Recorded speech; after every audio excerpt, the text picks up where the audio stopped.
యూదాజాతి పునరుద్ధరణ, దేవుని అభయ వాగ్దానాలు ఈ అధ్యాయమంతటా ఉన్నాయి. మొదటి 7 వచనాలు.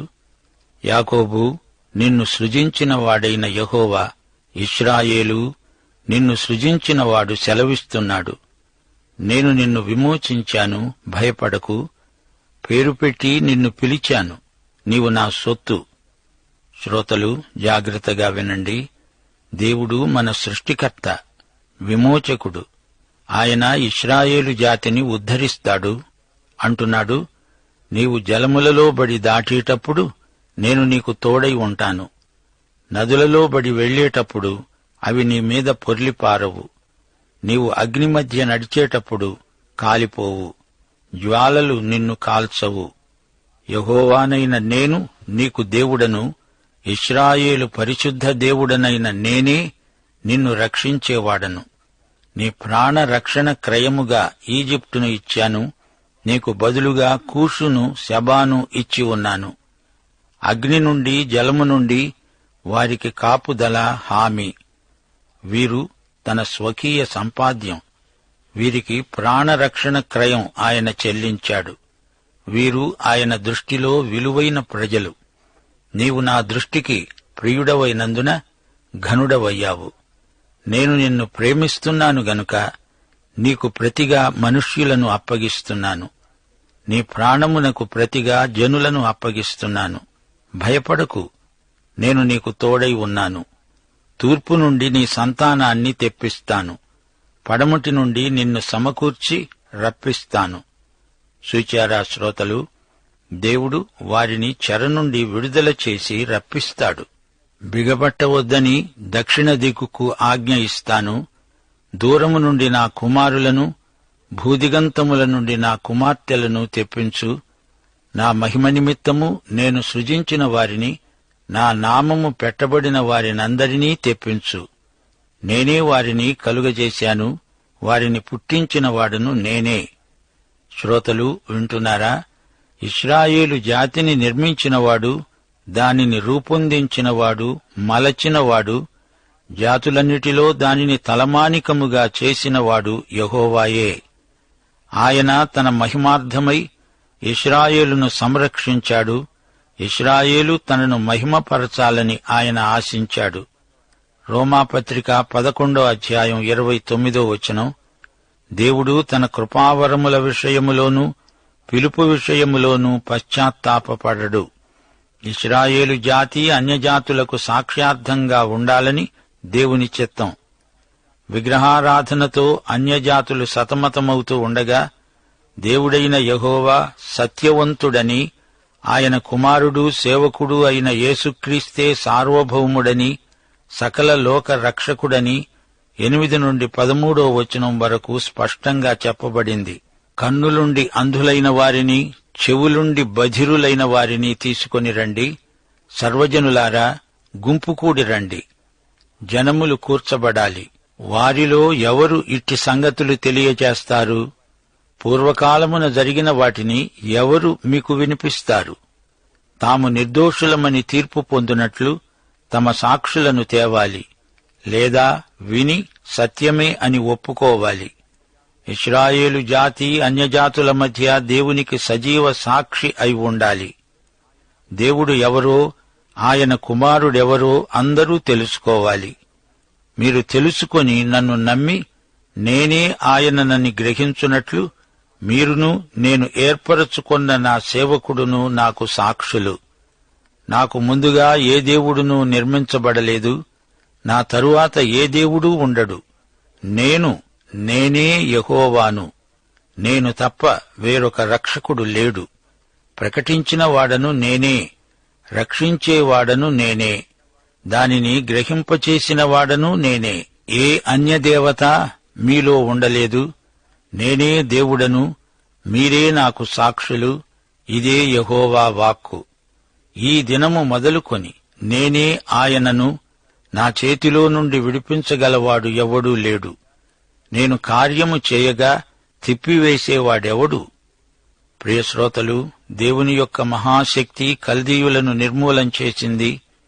దేవుడు దయాదాక్షిణ్యపూర్ణుడు. వారి ఖైదీలను విడుదల చేస్తాడు. ఈ చర్యల ద్వారా దేవునికి మహిమ. 14 నుండి 21 వచనం వరకు. ఇశ్రాయేలు పరిశుద్ధ దేవుడు, మీ విమోచకుడైన యెహోవా వాక్కు. మీ నిమిత్తము నేను బబులోను పంపాను. నేను వారినందరినీ పారిపోయేటట్లు చేశాను. వారికి అతిశయాస్పదములైన ఓడలలో కల్దీయులను పడవేస్తాను. యెహోవానైన నేనే మీకు పరిశుద్ధ దేవుడను.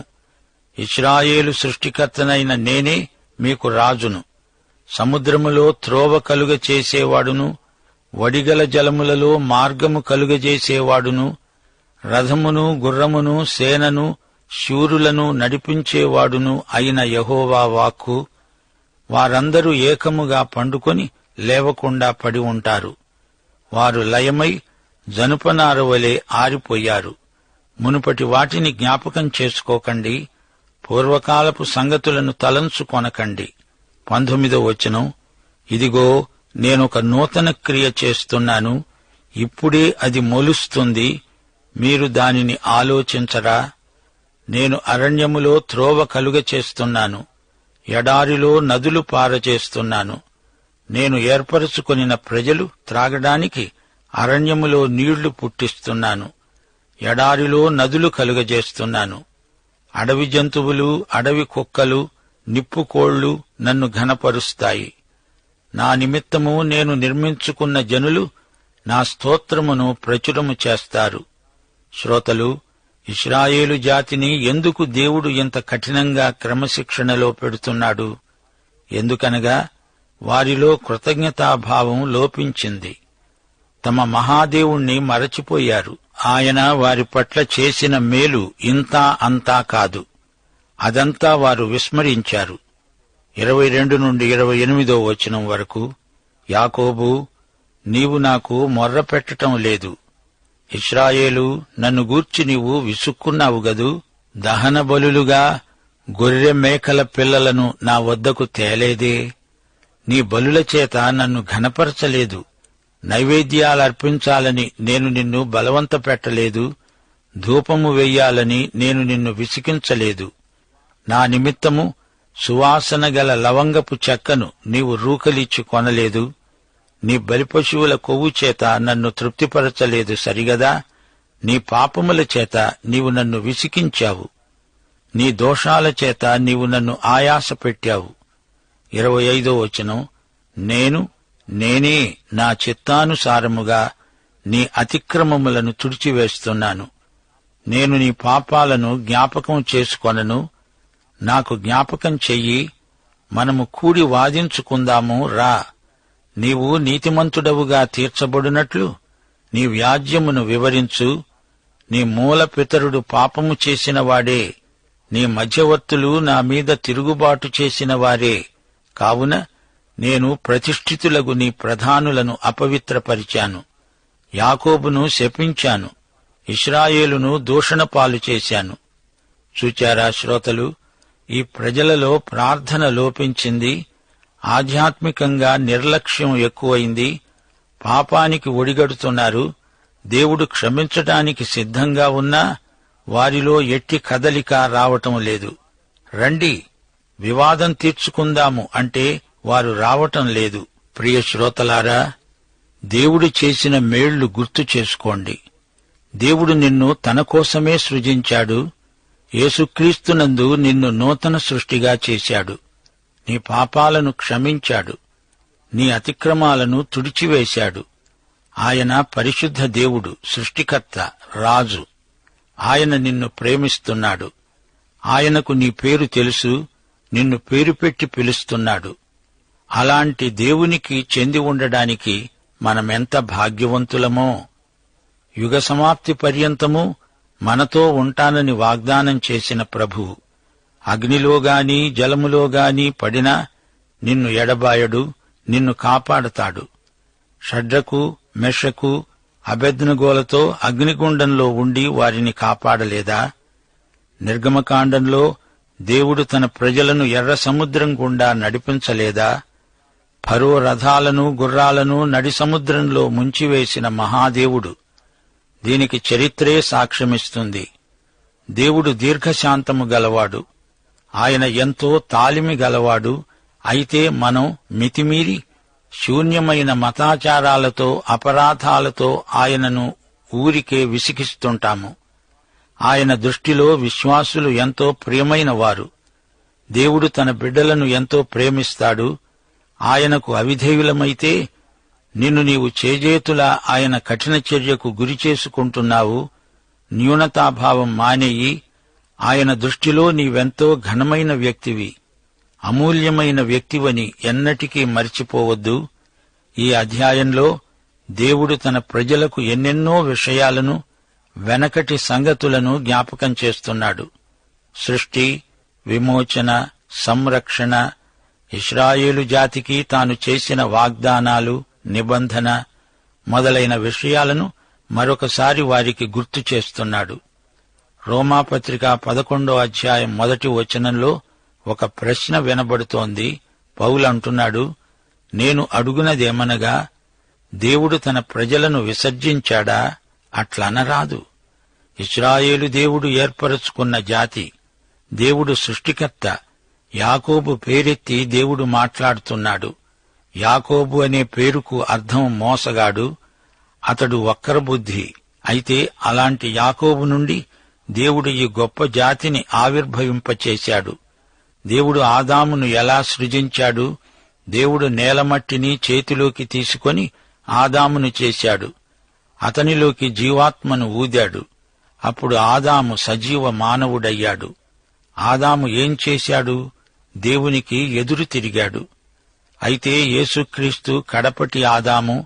ఈ యేసుక్రీస్తును నమ్మిన వారంతా దేవుని కుమారులు, కుమార్తెలు అవుతున్నారు. నా ఆది పితరుడైన ఆదాము నుండి నాకు పతన స్వభావం సంక్రమించింది. ఈ భ్రష్ట స్వభావం ఎంత సంస్కరించినా కొత్తది కాదు. గాని యేసుక్రీస్తు ద్వారా పూర్తిగా కొత్త స్వభావం మనకు వస్తుంది. యాకోబుతో దేవుడు ఒక జాతికి అంకురార్పణ చేశాడు. వారిని ఈజిప్టు నుండి విమోచించాడు. వారి విమోచన సంకేతం రక్తం. ఈజిప్టు దుష్టశక్తి నుండి వారికి విడుదల, విమోచన. అప్పుడు వారు ఇశ్రాయేలు జాతిగా రూపొందారు. ఇశ్రాయేలు అంటే దేవుడేర్పరచిన రాకుమారుడు.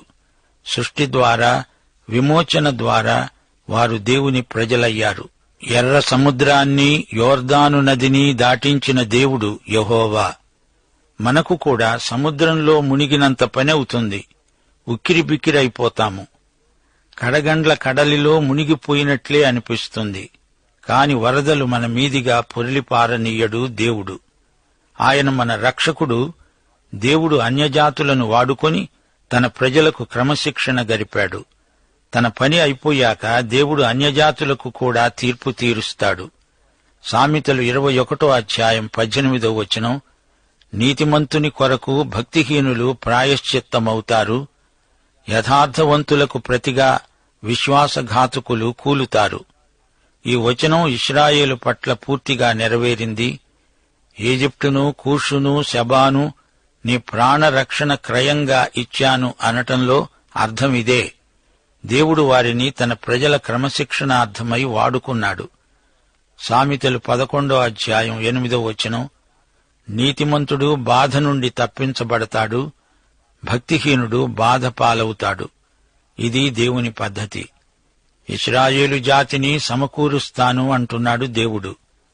ఇర్మియా 31వ అధ్యాయం 10వ వచనం, జనులారా, యెహోవా మాట వినండి. దూర ద్వీపములలోని వారికి దానిని ప్రకటించండి.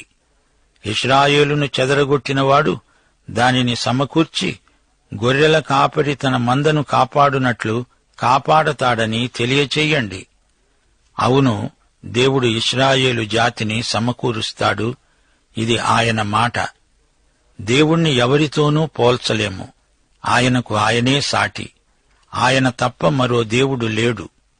ప్రియశ్రోతలు, లోకంలో అనేక మతాలున్నాయి. అయితే క్రైస్తవం మాత్రమే ఆత్మరక్షణను ప్రతిపాదిస్తుంది, ప్రబోధిస్తుంది. విగ్రహారాధన విషయంలో దేవుడు ఖండితంగా చెబుతున్నాడు. మిమ్ములను విశ్వాస పథం నుంచి తొలగించే విగ్రహాలను విడిచిపెట్టండి. నేను మిమ్ములను ఆశీర్వదిస్తాను. దేవుని చేతిలో పడడం భయంకరం. తీర్పు తీర్చేటప్పుడు ఆయన ఉగ్రతను భరించగలవారెవరు? ఇప్పుడే ఆయన బిడ్డలై ఆయన చేతుల్లోకి ఒరిగిపోవడం శ్రేయస్కరం. బబులోనుకు తుట్టతుదకు సమూల నాశనం తప్పదు. ఇశ్రాయేలు తన జాతి. దేవుడు వారి క్షేమాన్ని గురించి బాధ్యత తీసుకుంటున్నాడు. ఆయన ఇశ్రాయేలుకు రాజు. యేసుక్రీస్తు దేవుడు, ఆయన ప్రభువు, రాజు, రక్షకుడు, విమోచకుడు. యేసుక్రీస్తు ఈ లోకానికి వచ్చి తాను రాజును అని ప్రకటించాడు. ఆయన ఇమ్మానుయేలు, తన ప్రజలతో సదాకాలం ఉంటాను అన్నాడు. మత్తయి సువార్త 1:23 ఇశ్రాయేలుకు ఆయనే సృష్టికర్త, విమోచకుడు. సృష్టికర్త తన ప్రజలకు ఇమ్మానుయేలుగా అవతరించాడు. 44 దేవుని రక్షించే కృప ప్రత్యక్షమవుతుందని, దేవుని సేవక జాతి అయిన ఇశ్రాయేలు ప్రజ రక్షించబడతారని తేటగా ప్రవచించబడింది.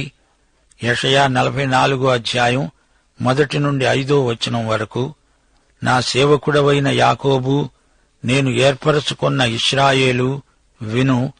నిన్ను సృష్టించి గర్భములో నిన్ను నిర్మించి నీకు సహాయము చేసేవాడైన యెహోవా సెలవిస్తున్నాడు. నా సేవకుడా యాకోబు, నేను ఏర్పరచుకున్న యెషూరును, భయపడకు. దప్పిగొనిన వాని మీద నీళ్లును, ఎండిన భూమి మీద ప్రవాహ జలములను కుమ్మరిస్తాను. నీ సంతతి మీద నా ఆత్మను కుమ్మరిస్తాను. నీకు పుట్టిన వారిని నేను ఆశీర్వదిస్తాను. నీటి కాలువల వద్ద నాటబడిన నిరవంజి చెట్లు గడ్డిలో ఎదుగునట్లు వారు ఎదుగుతారు. ఒకడంటాడు, నేను యెహోవా వాడను. మరొకడు యాకోబు పేరు చెప్తుంటాడు. మరొకడు యెహోవా వాడను అని తన చేతితో రాసి ఇశ్రాయేలు అనే మారు పేరు పెట్టుకుంటాడు. ఇశ్రాయేలు జాతిపరంగా దేవుని సేవకుడే. మారుమనస్సు పొందిన వారిపై తన పరిశుద్ధాత్మను కుమ్మరిస్తాడు. అరణ్యము ఫలభరితమవుతుంది. అంతా ఒక వృక్షవనంగా రూపొందుతుంది. యోవేలు 2:28-32 ఇదే ప్రవచనం పలుకబడింది. సర్వజనుల మీద దేవుని ఆత్మ కుమ్మరింపు. భయంకరమైన ఆ మహాదినము రాకముందు సూర్యుడు తేజోహీనుడవుతాడు, చంద్రుడు రక్తవర్ణమవుతాడు. ఆ దినమున యెహోవా నామమును బట్టి ఆయనకు ప్రార్థన చేసే వారందరూ రక్షించబడతారు. యెషూరూను అని ఇశ్రాయేలును దేవుడు సంబోధిస్తున్నాడు. యెషూరూను అంటే యథార్థపరుడు అని అర్థం. ద్వితీయోపదేశకాండం 32:15 యెషూరూను కొవ్వినవాడై కాలు జాడించాడు. యెషూరూను అంటే ఇశ్రాయేలే. ద్వితీయోపదేశకాండం 33:5 అతడు యెషూరూనులో రాజయ్యాడు అంటే ఇశ్రాయేలుకు రాజు అని అర్థం. సోదరీ సోదరులారా, ప్రియ శ్రోతలారా, వింటున్నారా? దేవుడు ఎంతో విశ్వసనీయుడు, నమ్మదగినవాడు. ఇశ్రాయేలుకు, యాకోబుకు, యెషూరూనుకు ఆయనే సృష్టికర్త. ఆయనే వారిని పిలిచాడు, ఏర్పరచుకున్నాడు. వారికి ఎంతైనా సహాయం చేయడానికి సిద్ధంగా ఉన్నాడు. ఆందోళన చెందనక్కర్లేదు. ఆయన నిబంధన ఎన్నటికీ రద్దు కాదు. భవిష్యత్తులో జరగబోయే సంఘటనలకు దేవుడు వారిని సిద్ధపరుస్తాడు. అన్యదేవతలు రాబోయే భవిష్యత్తును ప్రవచింపలేవు. యెహోవా దేవుడు తన ప్రవక్త అయిన యెషయాకు రాబోయే కాలాలను గురించి బయలుపరిచాడు.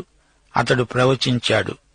కోరెషు అనే రాజు వస్తాడని, బబులోనును జయిస్తాడని దేవుడు ప్రవచనం పలికించాడు. కోరెషు ఇశ్రాయేలీయులు తమ స్వదేశానికి వెళ్లిపోవచ్చు అనే ఆజ్ఞ జారీ చేశాడు. కోరెషు పర్షియా సామ్రాజ్యాన్ని స్థాపించాడు. క్రీస్తుపూర్వం 539లో పారసీక రాజ్యం బబులోనును పూర్తిగా ఓడించింది. ఆ మరుసటి సంవత్సరమే కోరెషు శాసనం చేస్తూ యూదులు తమ స్వదేశానికి వెళ్లిపోయి దేవాలయం కట్టుకోవచ్చు అన్నాడు. అన్యరాజునే దేవుడు వాడుకొని చరిత్రలో తన చిత్తం నెరవేర్చుకున్నాడు.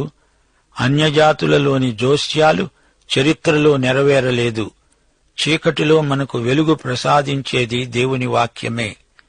2 పేతురు 1:11-21 వరకు. తెల్లవారి వేకువ చుక్క మీ హృదయాలలో ఉదయించే వరకు ఆ వాక్యము చీకటి గల చోటున వెలుగిచ్చే దీపమై ఉన్నది. దానియందు మీరు లక్ష్యముంచిన ఎడల మీకు మేలు. ప్రవచనము ఎప్పుడునూ మనుష్యుని ఇచ్ఛను బట్టి కలుగలేదుగాని మనుష్యులు పరిశుద్ధాత్మ ద్వారా ప్రేరేపించబడిన వారై దేవుని మూలముగా పలికారు.